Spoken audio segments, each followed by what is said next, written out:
नमस्कार दोस्तों, मेरे चैनल पे आपका स्वागत है।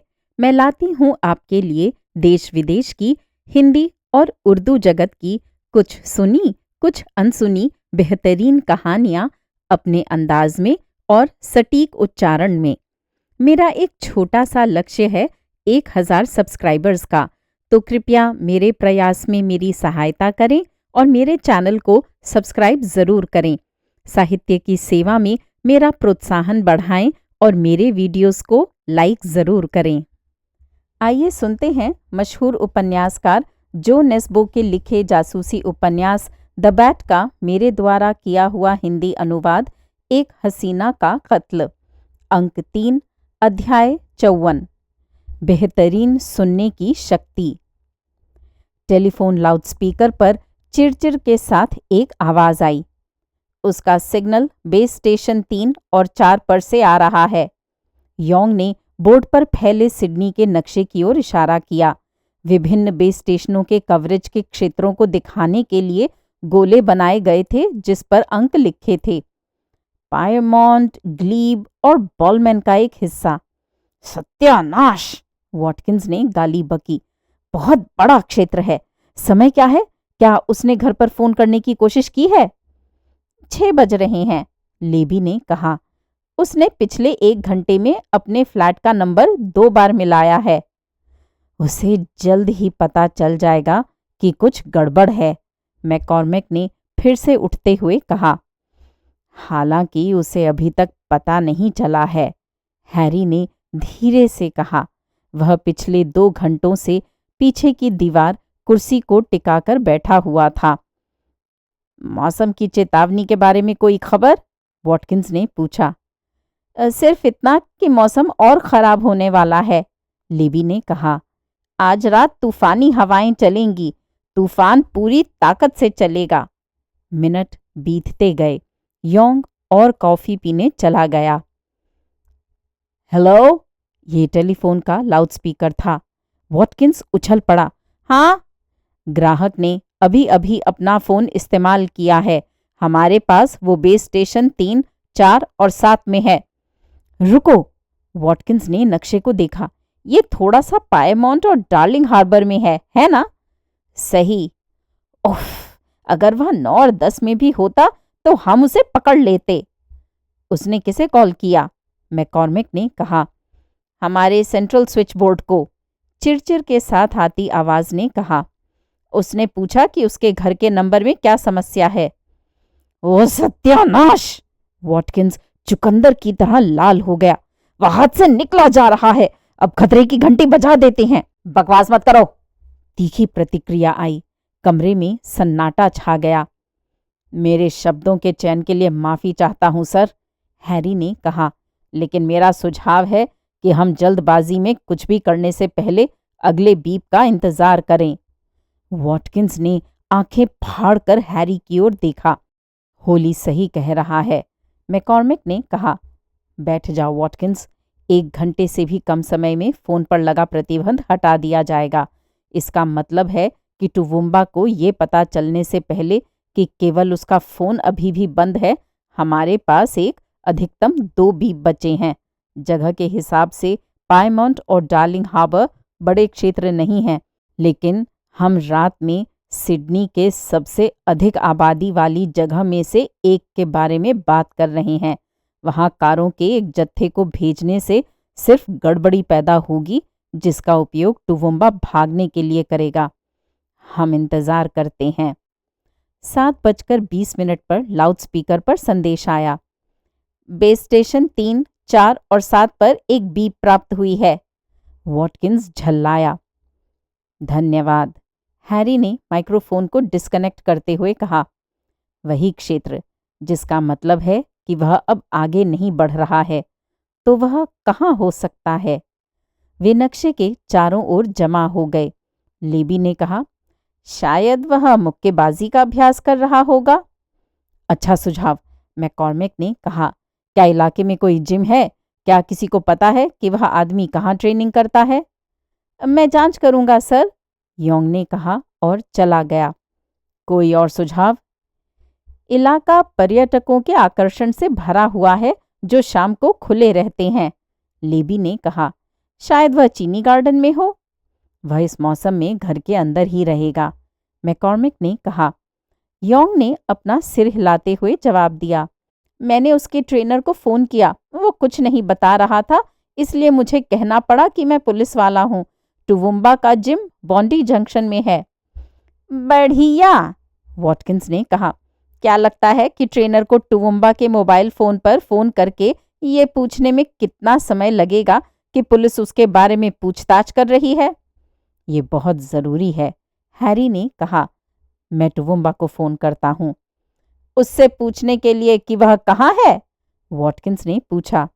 देखने के लिए कि क्या हो रहा है, हैरी ने रिसीवर उठाते हुए कहा। लेबी, देखना कि टेप रिकॉर्डर चल रहा है और सब चुप रहना। हर कोई जहां था वहीं जम गया। लेबी ने पुराने टेप रिकॉर्डर पर एक नज़र डाली और हैरी को थम्स अप दिया। हैरी ने घुटन महसूस की। उसकी उंगलियां फोन पर सुन्न सी हो गई थीं। फोन 3 बार बजा और फिर टुवुम्बा ने जवाब दिया। हेलो। वो आवाज। हैरी ने अपनी सांस रोक ली और रिसीवर को अपने कान पर दबा लिया। पीछे वह लोगों को सुन सकता था। ये कौन है? टुवुम्बा ने धीमी आवाज में कहा। पीछे से एक आवाज आ रही थी, जिसके बाद बच्चों की उत्साहपूर्ण चीखें सुनाई दी। फिर उसने टुवुम्बा की गहरी शांत हंसी सुनी। वाह वाह हैरी, अजीब है कि तुम कॉल कर रहे हो, क्योंकि मैं अभी तुम्हारे बारे में ही सोच रहा था। मेरे घर के फोन में कुछ गड़बड़ लग रही है और मैं सोच रहा था कि क्या तुम्हारा इससे कोई लेना देना तो नहीं है। मुझे उम्मीद है कि तुम्हारा इससे कोई लेना देना नहीं है, हैरी। एक और आवाज आई। हैरी ने ध्यान केंद्रित किया, लेकिन वह पहचान नहीं पाया कि वह क्या था।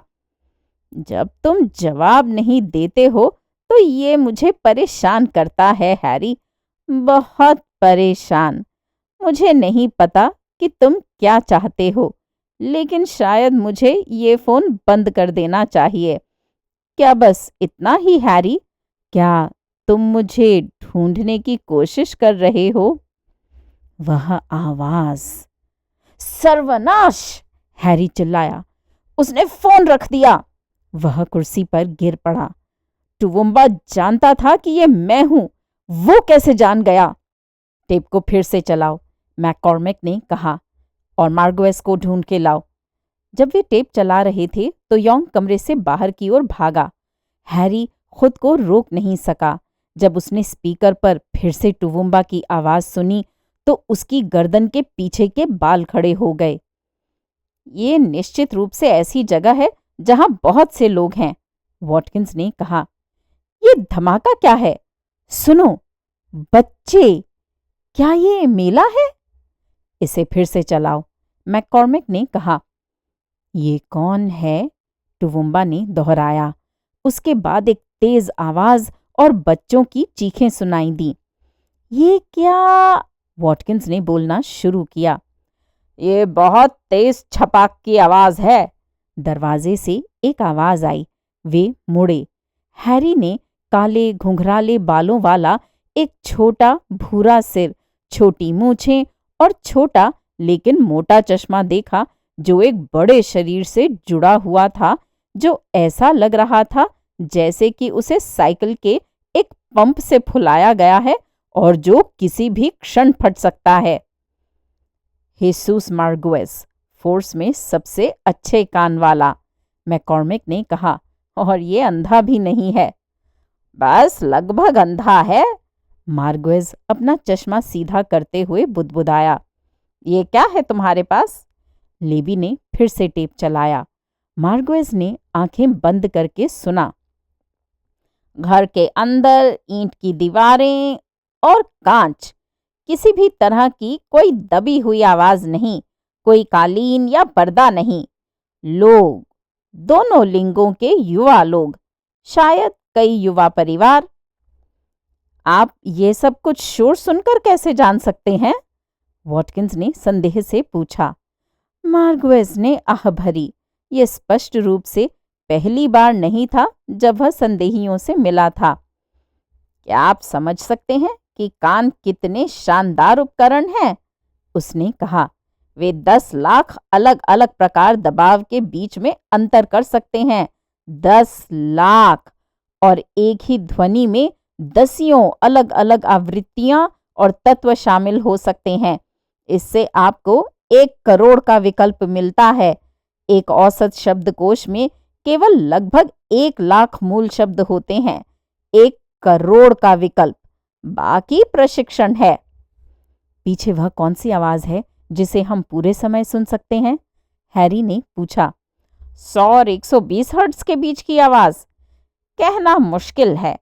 हम अपने स्टूडियो में मौजूद दूसरी आवाजों को फिल्टर करके उसे अलग कर सकते हैं, लेकिन इसमें समय लगता है। और यही चीज हमारे पास नहीं है, मैककॉर्मिक ने कहा। लेकिन उसने हैरी को कैसे पहचान लिया जबकि हैरी कुछ बोला ही नहीं? लेबी ने पूछा। अंतर्ज्ञान यानी इंट्यूशन। मार्गवेज ने अपना चश्मा उतारा और बिना ध्यान दिए साफ करने लगा। जिसे हम इतनी आसानी से अंतर्ज्ञान कहते हैं मेरे दोस्त, हमेशा हमारी इंद्रियों द्वारा संभाली हुई कोई छाप होती है। लेकिन जब छाप इतनी छोटी और नाजुक होती है कि हम इसे केवल एक सनसनी के रूप में महसूस करते हैं, जैसे सोते समय नाक के नीचे एक पंख का लगना, और तब जब हम उस एहसास को पहचान नहीं पाते तो मस्तिष्क मदद को आता है और हम इसे अंतर्ज्ञान कहते हैं। शायद यही तरीका था। हैरी सांस ले रहा था। मैंने अपनी सांस रोक रखी थी। हैरी ने कहा। क्या आपने उसे पहले भी यहाँ से फोन किया था? शायद इस कमरे में से जैसे आवाज सुनाई देती है, पीछे का शोर। जहाँ तक शोर का सवाल है, इंसानों की याददाश्त बहुत अच्छी होती है। आमतौर पर हम जितना जानते हैं उससे भी बेहतर। मैंने उसे पहले भी यहाँ से फोन किया है, हैरी ने पुराने पंखे को घूरते हुए कहा। बेशक, इसलिए मैं पीछे से आते शोर की आवाज को पहचान सकता था। मैं पहले भी वहां गया हूं। बुलबुले! वह मुड़ा। वह सिडनी एक्वेरियम में है। मार्गवेज ने अपने चश्मे की चमक का अध्ययन करते हुए कहा। हाँ, ये सही लगता है। मैं खुद भी वहां गया हूं। बेशक, इस तरह की छपाक एक बहुत बड़ी सॉल्टी मछली की पूंछ से हो सकती है। जब उसने फिर से ऊपर देखा तो वह कमरे में अकेला था। अध्याय 55। सीधे से बाएं और 3 गोलियां। 7 बजे। वे शायद पुलिस स्टेशन से डार्लिंग हार्बर तक के छोटे से हिस्से में नागरिकों की जान को खतरे में डाल देते अगर तूफान ने सड़कों से लोगों और कारों को पहले ही हटा नहीं दिया होता। फिर भी लेबी ने अपनी पूरी कोशिश की और शायद ये कार की छत पर लगी नीली रोशनी ही थी जिसके कारण आखिरी पल में एक अकेले पैदल यात्री को अपनी जान बचाने के लिए कूदने और आने वाली 2 कारों को सुरक्षित निकलने का मौका मिला। वॉटकिंस पीछे की सीट पर लगातार गाली गलौज कर रहा था, जबकि मैककॉर्मिक आगे की सीट पर सिडनी एक्वेरियम को फोन कर रहा था ताकि उन्हें पुलिस कार्रवाई के लिए तैयार कर सके। जब वे कार पार्क में मुड़े तो हार्बर में लगे झंडे आड़ा होके लहरा रहे थे और लहरें घाट के किनारे से टकरा रही थीं। कई पुलिस कारें पहले से ही वहां मौजूद थीं और वर्दीधारी अधिकारी निकास द्वार बंद कर रहे थे। मैककॉर्मिक ने अंतिम आदेश दिए। योंग, तुम हमारे लोगों को टुवुम्बा की तस्वीरें वितरित करो। वॉटकिंस, तुम मेरे साथ कंट्रोल रूम में रहो। उनके पास पूरे एक्वेरियम को कवर कर रहे कैमरे हैं। लेबी और हैरी, तुम खोज शुरू करो। एक्वेरियम कुछ ही मिनटों में बंद होने वाला है। ये रहे रेडियो, अपने कानों में प्लग लगा लो, माइक को अपने कॉलर पर लगा लो और अभी इसी वक्त देख लो कि तुम्हारा रेडियो संपर्क में है या नहीं। हम कंट्रोल रूम से तुम्हें गाइड करेंगे, ठीक है? जैसे ही हैरी कार से बाहर निकला, हवा के एक तेज झोंके ने उसे जकड़ लिया और लगभग उसे गिरा ही दिया। वे आश्रय लेने के लिए भागे। सौभाग्य से यहाँ इतनी भीड़ नहीं है जितनी कि आमतौर पर होती है, मैकॉर्मिक ने घोषणा की। वह जरा सी दौड़ से ही भारी सांसें ले रहा था। मौसम की वजह से ऐसा हुआ होगा। अगर वह यहाँ है तो हम उसे ढूंढ लेंगे। उनकी मुलाकात सुरक्षा प्रबंधक से हुई, जिसने मैकॉर्मिक और वॉटकिंस को कंट्रोल रूम का रास्ता दिखाया। हैरी और लेबी ने अपने रेडियो चेक किए। उन्हें टिकट खिड़कियों से आगे गलियारों में ले जाया गया। हैरी ने अपने कंधे पर रखी बंदूक की जांच की। एक्वेरियम अब अलग लग रहा था, सारी रोशनी और सारे लोगों के साथ। इसके अलावा ऐसा लग रहा था कि उसे बरगिता के साथ यहाँ आए हुए अनंत काल बीत गया था, मानो वह किसी दूसरे युग की बात थी। उसने कोशिश की कि इसके बारे में न सोचे। हम अपनी जगह पर हैं। मैकॉर्मिक की आवाज ईयरपीस में सुरक्षित और आश्वस्त करने वाली लग रही थी। हम अब कैमरों का अध्ययन कर रहे हैं। योंग के साथ कुछ अधिकारी हैं और वे शौचालय और कैफे की जांच कर रहे हैं।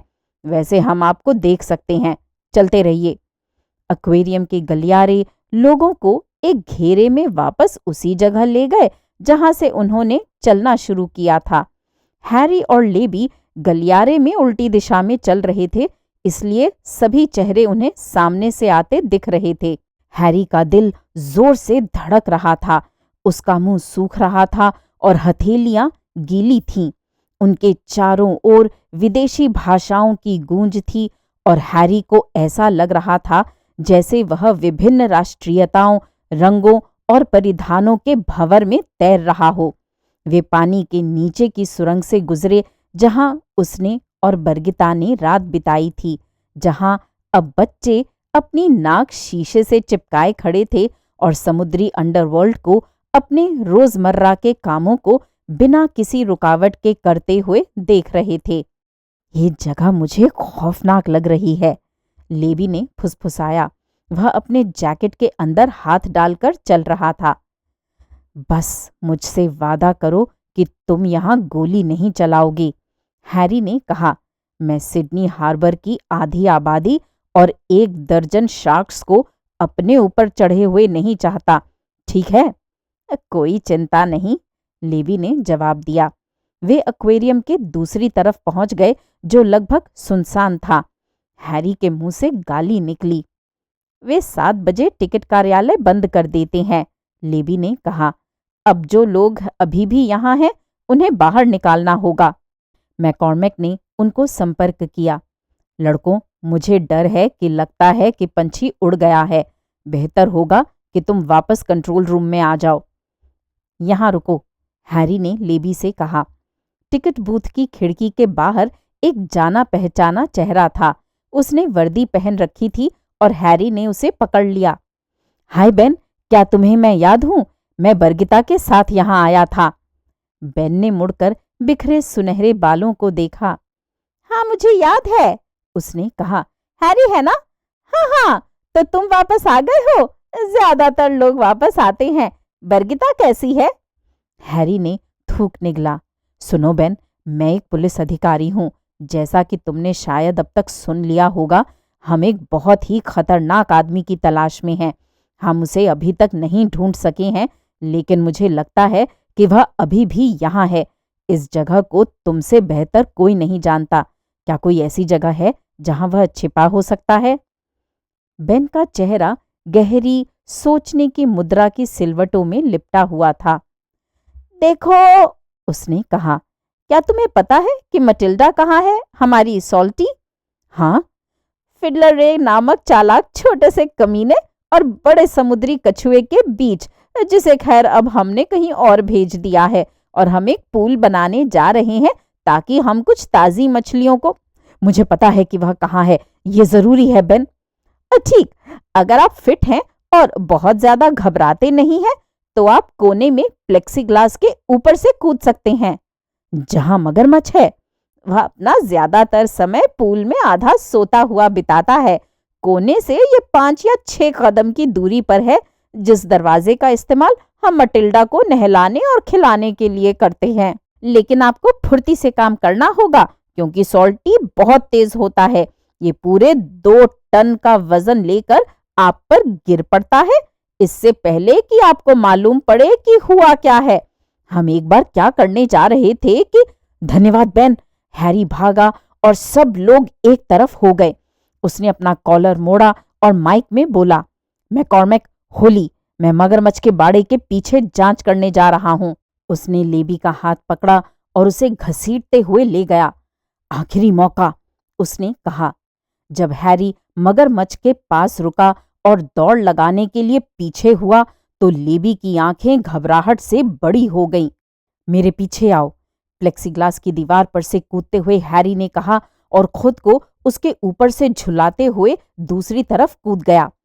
जैसे ही उसके पैर दूसरी तरफ जमीन पर पड़े, पूल के पानी में हरकत हुई, सफेद झाग सा उठा और जैसे ही हैरी दरवाजे की ओर बढ़ा, उसने देखा कि एक हरे रंग की फॉर्मूला 1 कार पानी में से तेजी से बाहर आ रही थी। नीचे की ओर धंसी हुई छोटे छिपकली के जैसे पैर चक्करदार कूची की तरह घूम रहे थे। उसने टांगों को झटका दिया और ढीली रेत में फिसल गया। अपने पीछे दूर से उसने दहाड़ें सुनी और अपनी आंख के कोने से उसने दौड़ती कार का उठता हुआ बॉनेट देखा। वह फिर से उठा, कुछ मीटर दौड़कर दरवाजे तक पहुंचा और हैंडल पकड़ लिया। एक पल के लिए हैरी के दिमाग में ये बात घूम गई कि शायद दरवाजे में ताला लगा हो। अगले ही पल वह उसके अंदर था।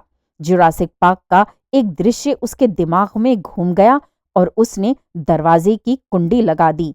एहतियातन उसने अपनी बंदूक निकाली। नम कमरा डिटर्जेंट और सड़ी हुई मछली के मिश्रण की बदबू से भरा हुआ था। हैरी, रेडियो पर मैकॉर्मिक था। सबसे पहले तो जहां तुम हो वहां पहुंचने के लिए उस जानवर के खाने के कटोरे से होते हुए जाने के बजाय एक आसान सीधा रास्ता है।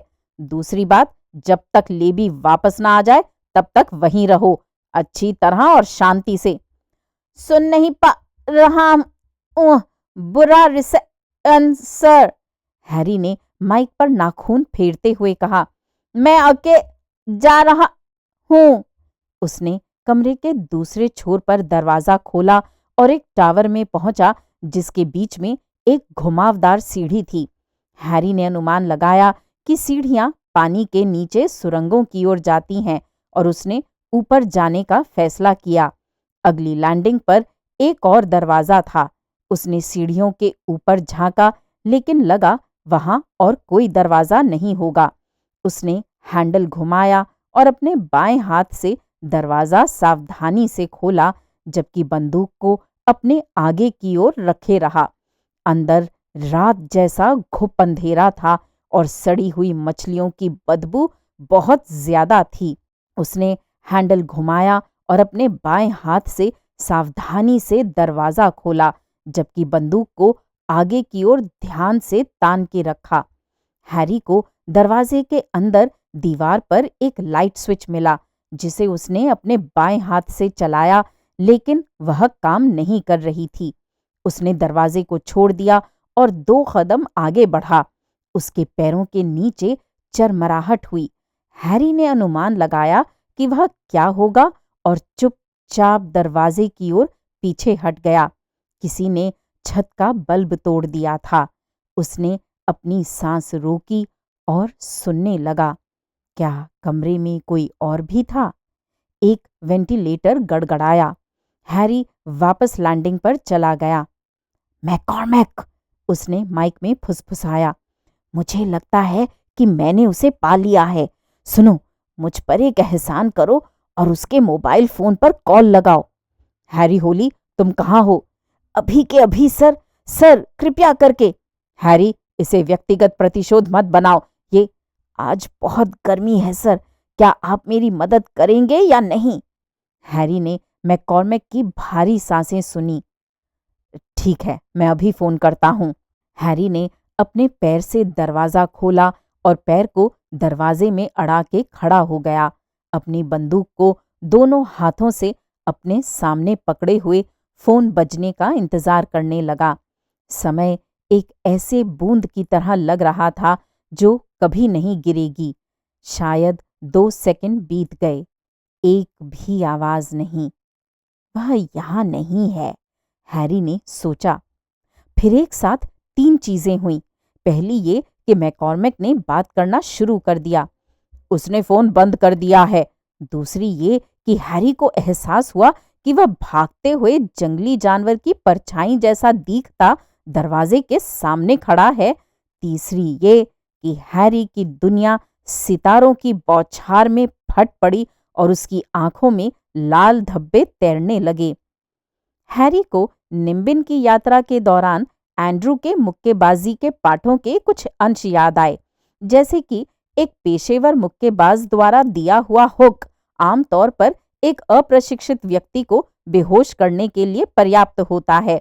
अपने कूल्हे को हिलाकर वह अपने पूरे ऊपरी धड़ को हुक के पीछे ले जाता है और मुक्का इतनी ताकत से लगाता है कि दिमाग का तुरंत शॉर्ट सर्किट हो जाता है। थोड़ी पर सटीक रूप से लगाया गया अपरकट आपको जमीन से ऊपर फेंकता है और आपको सीधे स्वप्न लोक की दुनिया में भेज देता है। निश्चित रूप से।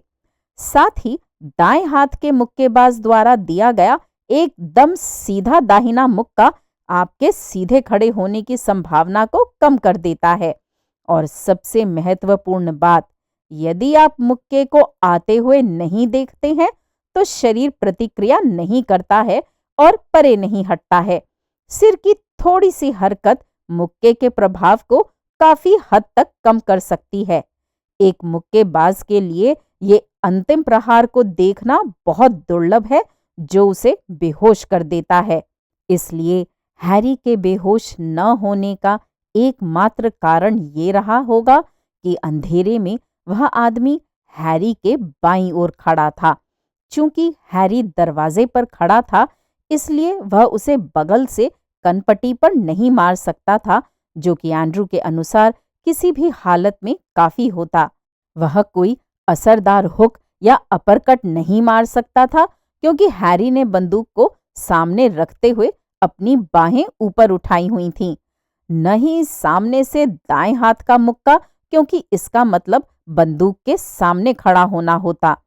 एकमात्र विकल्प बचा हुआ था सीधा बायां मुक्का, जिसे एंड्रू ने महिलाओं का मुक्का या सड़क पर लड़ाई में प्रतिद्वंद्वी को परेशान करने या ज्यादा से ज्यादा हल्की सी चोट पहुंचाने के लिए सबसे उपयुक्त कहकर खारिज कर दिया था। एंड्रू इस बारे में सही हो सकता था, लेकिन इस सीधे बाएं मुक्के ने हैरी को घुमावदार सीढ़ियों से नीचे की ओर उछाल दिया था, जहां उसकी पीठ रेलिंग के किनारे से टकरा गई थी और वह लगभग पलट गया था। हालांकि जब उसने अपनी आंखें खोली तो वह अभी भी सीधा खड़ा हो पा रहा था।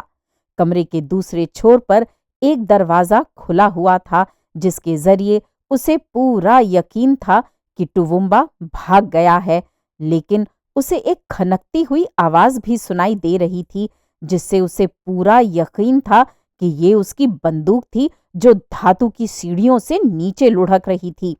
उसने बंदूक उठाने का फैसला किया।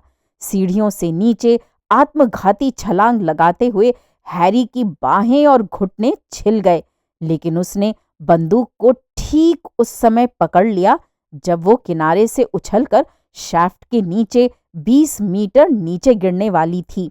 वो मुश्किल से खड़ा हुआ, खांसा और देखा कि इस सत्यानाशी देश में आने के बाद से उसने अपना दूसरा दांत खो दिया है।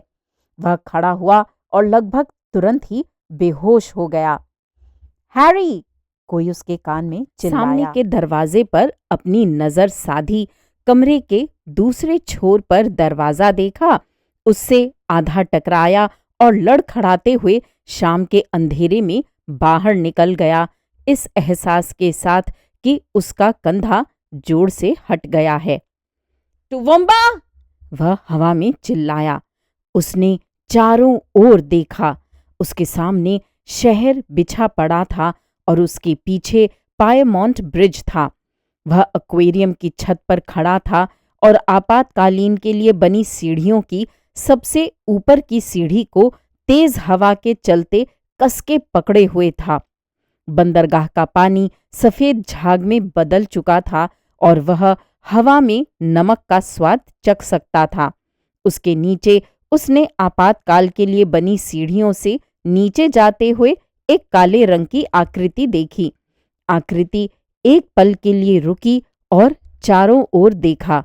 इसके बाईं ओर एक पुलिस कार थी जिस पर जलती बुझती हुई रोशनी थी। उसके सामने एक बाड़ के पीछे सिडनी एक्वेरियम से निकलते पानी के 2 टैंक थे। टुवोम्बा! हैरी चिल्लाया और बंदूक उठाने की कोशिश की। उसके कंधे ने उठने से साफ मना कर दिया और हैरी दर्द और गुस्से में चिल्लाया। वह व्यक्ति सीढ़ी से नीचे कूद गया, बाड़ की ओर भागा और उसके ऊपर चढ़ने लगा। हैरी को उस पल एहसास हुआ कि वह क्या करने का इरादा कर रहा था। टैंक वाली इमारत में घुसना, पीछे से बाहर निकलना और दूसरी तरफ घाट तक छोटी दूरी को तैरते हुए पार कर लेना। वहां से उसे भीड़ में गायब होने में बस कुछ सेकंड लगेंगे। हैरी आपातकालीन सीढ़ियों पर से लड़खड़ाता हुआ नीचे गया। वह बाड़ पर इस तरह से टूट पड़ा मानो उसे गिराने का इरादा रखता हो।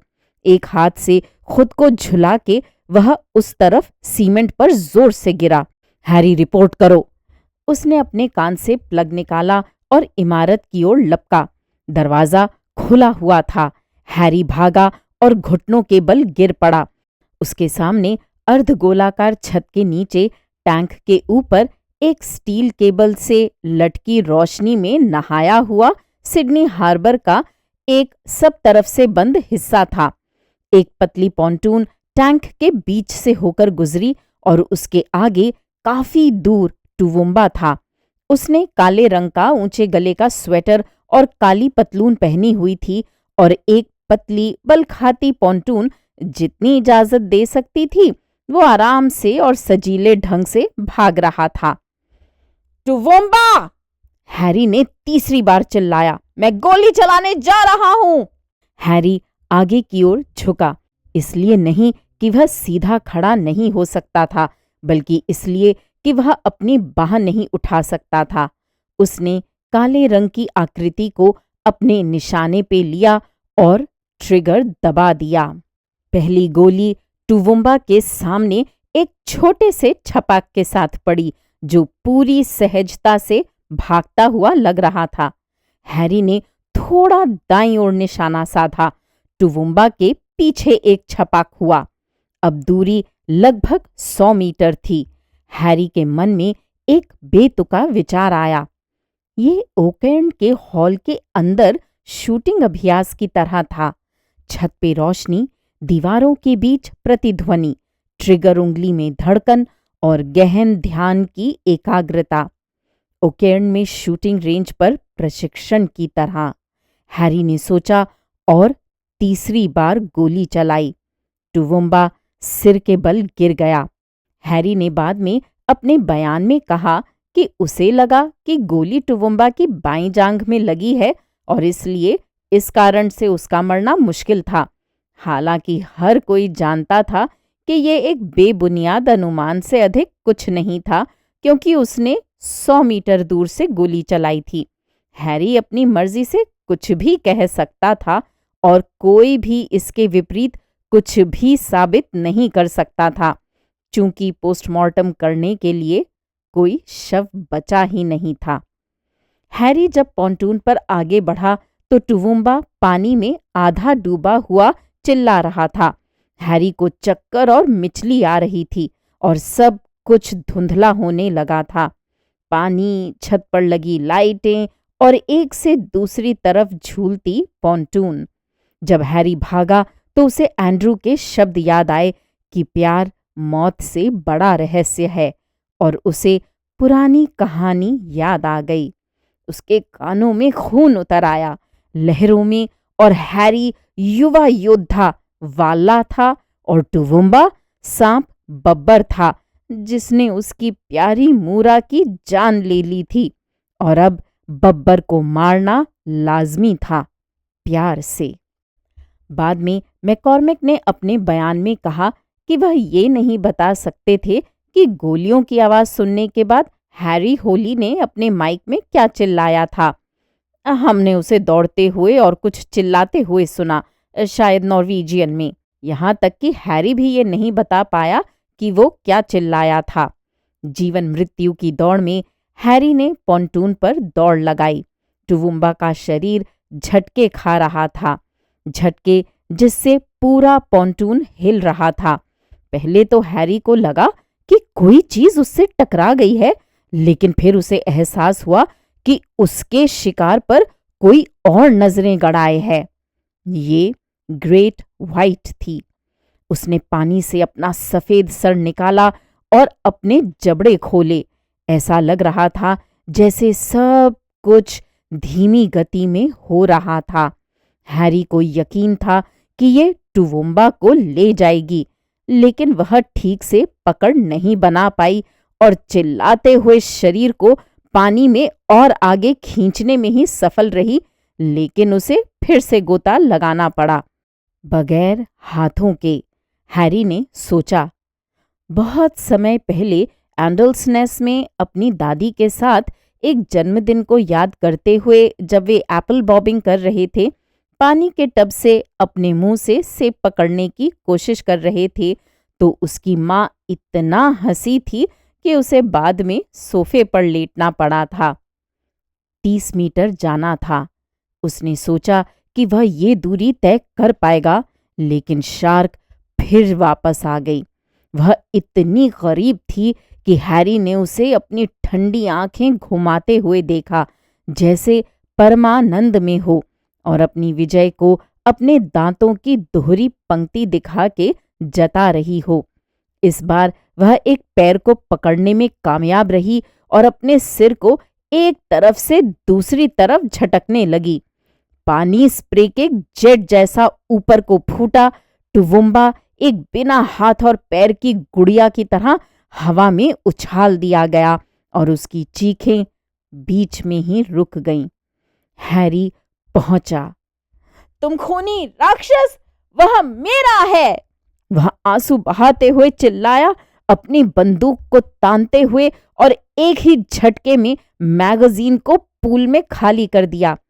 पानी लाल रंग से भर गया था, लाल स्क्वॉश ड्रिंक के समान, और हैरी ने पानी के नीचे की सुरंग की रोशनी देखी, जहां बड़े और बच्चे समापन देखने के लिए उमड़ रहे थे, जो कि पूरी भयानकता लिए एक असली नाटक में बदल गया था। एक दावत जो साल भर तक अखबारों में द क्लाउन मर्डर के साथ प्रतिस्पर्धा करेगी। अध्याय 56। टैटू। जीन बिनोच दिखने और बोलने में बिल्कुल वैसा ही था जैसा कि वो था। एक ऐसा व्यक्ति जिसने रॉक एंड रोल जीवन शैली को पूरी तरह से जिया था, और जब तक वह अपनी जीवन की यात्रा के अंत तक नहीं पहुंच जाता, तब तक इस जीवन शैली को बदलने का इरादा नहीं रखता था, और वह इस जीवन यात्रा में काफी आगे बढ़ चुका था। मुझे लगता है कि उन्हें वहां नीचे भी एक अच्छे टैटू कलाकार की जरूरत होगी, जीन ने सुई डुबोते हुए कहा। शैतान जब यातना दे रहा होता है तो उसे थोड़ी विविधता पसंद होती होगी, क्या आपको नहीं लगता दोस्त? लेकिन ग्राहक प्लास्टर से ढका हुआ था और उसका सिर झुका हुआ था, इसलिए वह शायद जीन की दार्शनिक टिप्पणियों को समझ नहीं पाया या सुई को अपने कंधे पर चुभते हुए महसूस नहीं कर पाया। पहले तो जीन ने इस आदमी से बात करने से इनकार कर दिया था जो उसके छोटे से बुटीक में आया था और एक अजीब गाते हुए लहजे में अपना अनुरोध कह रहा था। जीन ने जवाब दिया था कि वो वैसी हालत में लोगों के टैटू नहीं बनाता और उसे अगले दिन वापस आने के लिए कहा जब वह होश में हो। लेकिन उस आदमी ने $150 के काम के लिए $500 टेबल पर रख दिए थे। और सच बताया जाए तो पिछले कुछ महीनों में व्यापार थोड़ा धीमा रहा था, इसलिए उसने अपना लेडी शेव और मेनेस्टिक डिओड्रेंट निकाला और काम शुरू कर दिया। लेकिन जब उस आदमी ने उसे बोतल से एक घूंट पीने की पेशकश की तो उसने मना कर दिया। जीन बिनोच 20 साल से ग्राहकों पर टैटू बना रहा था। उसे अपने काम पर गर्व था और उसकी राय में गंभीर पेशेवर लोग काम के समय शराब नहीं पीते, कम से कम विस्की तो बिल्कुल नहीं। जब उसने काम पूरा कर लिया तो उसने गुलाब के टैटू पर टॉयलेट पेपर का एक टुकड़ा चिपका दिया। धूप से दूर रहना और पहले हफ्ते सिर्फ पानी से धोना। अच्छी खबर ये है कि आज शाम को दर्द कम हो जाएगा और तुम इसे कल उतार सकते हो। बुरी खबर ये है कि तुम और टैटू बनवाने के लिए वापस आओगे, उसने कहा और मुस्कुराया। वे हमेशा वापस आते हैं। मुझे बस यही एक चाहिए, उस आदमी ने कहा और लड़खड़ाते हुए दरवाजे से बाहर चला गया। अध्याय 57। 4000 फीट और एक अंत। दरवाजा खुला और हवा की गर्जना बहरा कर देने वाली थी। हैरी दरवाजे के पास घुटनों के बल बैठ गया। क्या तुम तैयार हो? उसने अपने कान में एक आवाज चिल्लाते हुए सुनी। 4000 फीट पर रिपकॉर्ड खींचना और गिनना मत भूलना। अगर तुमने 3 सेकंड के भीतर शूट को खुलते हुए महसूस नहीं किया तो कुछ गड़बड़ है। हैरी ने हाँ में सिर हिलाया। मैं जा रहा हूं, आवाज चिल्लाई। उसने देखा कि हवा ने उस छोटे आदमी द्वारा पहने गए काले कपड़े को जकड़ लिया है जो पंख के नीचे स्टे पर चढ़ रहा था। उसके हेलमेट के नीचे से निकले हुए बाल फड़फड़ाने लगे। हैरी ने अपनी छाती पर लगे ऑल्टीमीटर पर नजर डाली। ये 10,000 फीट से थोड़ा ज्यादा दिखा रहा था। एक बार फिर धन्यवाद, उसने पायलट से चिल्लाकर कहा। पायलट मुड़ा। कोई चिंता नहीं दोस्त, ये मैरिजुआना के खेतों की तस्वीरें लेने से कहीं बेहतर है।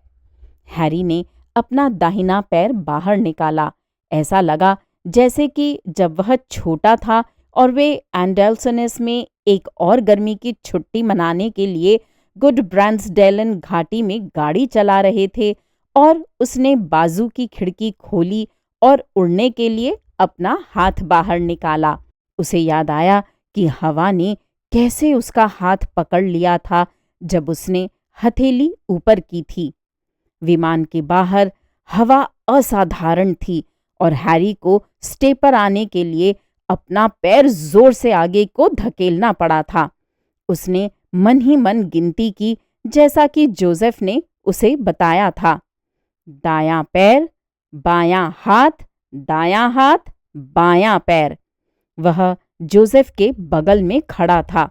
बादलों के छोटे छोटे टुकड़े उनकी ओर तैरते हुए आए, तेजी से बढ़े, उन्हें घेर लिया और उसी पल में गायब हो गए।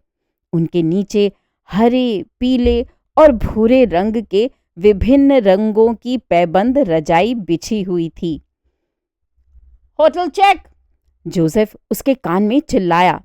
Checking in. हैरी ने कॉकपिट में पायलट की तरफ देखा और चिल्लाया, जिसने उसे थम्स अप दिया। Checking out. उसने जोसेफ की तरफ देखा, जिसने हेलमेट और गॉगल्स पहने थे और एक बड़ी मुस्कान उसके चेहरे पर तैर रही थी। हैरी स्टे से दूर झुका और अपना दाहिना पैर उठाया। क्षितिज, ऊपर, नीचे, जाओ। फिर वह हवा में था। ऐसा महसूस कर रहा था कि उसे पीछे की ओर धकेला जा रहा है, क्योंकि विमान अपनी निर्बाध उड़ान को आगे बढ़ा रहा था। अपनी आंख के कोने से उसने विमान को मुड़ते हुए देखा और फिर उसे एहसास हुआ कि दरअसल वह मुड़ रहा था। उसने क्षितिज की ओर देखा, जहां पृथ्वी घुमावदार थी और आकाश धीरे धीरे नीला होता गया था, जब तक कि वह नीले प्रशांत महासागर से घुल-मिल नहीं गया, जहां तक कैप्टन कुक ने पहुंचने के लिए अपनी नाव में यात्रा की थी। जोसेफ ने उसे पकड़ा और हैरी ने एक बेहतर फ्रीफॉल मुद्रा अपना ली। उसने ऑल्टीमीटर चेक किया। 9000 फीट। हे भगवान, उनके पास दुनिया जहां का सारा समय था। उसने अपने ऊपरी धड़ को मोड़ा और अपनी बाहों को आधा मोड़ने के लिए बाहर किया। अरे बाप रे, वह सुपरमैन था। आगे पश्चिम की ओर ब्लू माउंटेन थे, जो नीले थे क्योंकि बहुत ही खास यूकलिप्टस के पेड़ एक नीली भाप छोड़ते थे जिसे दूर से देखा जा सकता था। जोसेफ ने उसे ये बताया था। उसने ये भी कहा था कि उनके पीछे वह है जिसे उसके पूर्वज कुछ कुछ खानाबदोश स्वदेशी लोग घर कहते थे। अंतहीन शुष्क मैदान, द आउटबैक, इस विशाल महाद्वीप का सबसे बड़ा हिस्सा था, जो एक निर्दयी भट्ठी जैसा था जहां असंभव लगता था कि कुछ भी जीवित रह सकता है। फिर भी जोसेफ के लोगों ने हजारों सालों तक वहां जीवन जिया था, जब तक कि गोरे लोग नहीं आ गए। हैरी ने नीचे देखा। नीचे बहुत शांत और सुनसान लग रहा था, जैसे इसे एक शांतिपूर्ण और दयालु ग्रह होना चाहिए था। ऑल्टीमीटर ने 7,000 फीट दिखाया। जैसा कि पहले से सहमति बनाई गई थी, जोसेफ ने उसे छोड़ दिया। प्रशिक्षण नियमों का ये एक गंभीर उल्लंघन था, लेकिन वे यहाँ अकेले आकर और कूदकर पहले से ही सभी नियमों को तोड़ चुके थे। हैरी ने देखा कि जोसेफ ने क्षैतिज गति प्राप्त करने के लिए अपनी भुजाओं को अपने बदन के साथ रखा और एक आश्चर्यजनक गति से अपने बाईं ओर नीचे को तेजी से कूद पड़ा। फिर हैरी अकेला था, जैसा कि हम हमेशा होते हैं जब आप जमीन से 6,000 फीट ऊपर मुक्त रूप से गिरते हैं, तो बस ये बहुत अच्छा लगता है। क्रिस्टीन ने एक धूसर सोमवार की सुबह होटल के कमरे में अपनी जिंदगी के लिए कुछ चुना था। शायद वह जागी थी, नए दिन की शुरुआत से पहले ही थकी हुई। खिड़की से बाहर देखा और फैसला किया कि बस बहुत हो चुका। हैरी को नहीं पता था कि वह किन मानसिक प्रक्रियाओं से गुजरी थी। मानवात्मा एक गहरा अंधेरा जंगल होता है और वहाँ सभी निर्णय अकेले ही लिए जाते हैं। 5,000 फीट। शायद उसने सही चुनाव किया था। गोलियों की खाली बोतल ने यही सुझाया था कि कम से कम उसे कोई संदेह नहीं था, और एक दिन इसे वैसे भी खत्म होना ही था। एक दिन ये समय आना ही था। एक निश्चित तरीके से इस दुनिया को छोड़ने की जरूरत निश्चित रूप से कुछ घमंड के से होने की गवाही देती है। एक कमजोरी जो केवल कुछ लोगों में होती है। 4,500 फीट। दूसरों को बस जीने की कमजोरी थी, सरल और सीधी। खैर, सिर्फ सरल और सीधी ही नहीं, बल्कि वह सब जो अभी उसके बहुत नीचे फैला हुआ था। बिल्कुल सटीक रूप से कहें तो 4,000 फीट नीचे। उसने अपने पेट के दाईं ओर नारंगी हैंडल को पकड़ा, मजबूत पकड़ से रिपकॉर्ड को खींचा और गिनना शुरू किया। 1,000 और 1,000 और।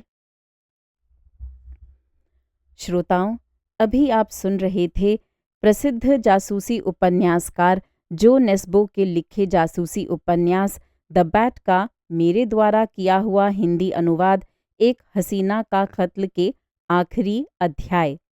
उम्मीद है ये उपन्यास, ये कहानियाँ आपको पसंद आ रही होंगी।